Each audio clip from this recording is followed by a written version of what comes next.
আপনারা হয়তো জানেন, ইসলামের প্রাথমিক যুগে যে যুদ্ধগুলো হয়েছিল তখন মুসলমানদের সংখ্যা ছিল একেবারে কম। কি ছিল? একেবারে কম।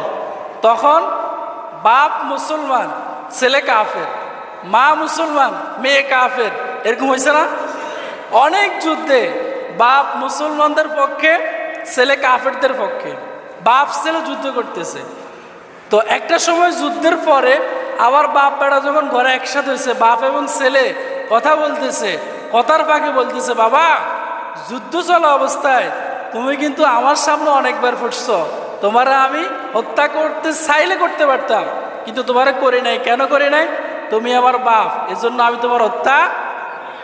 এবার বাপ কি বলে শুনবেন? বাপ বলতেছে, ছেলে আমার, তুমি তো আমারে বারবার সামনে পেয়ে হত্যা করো নাই, কিন্তু আল্লাহর কসম তুমি যদি আমার সামনে একবার ফুটতা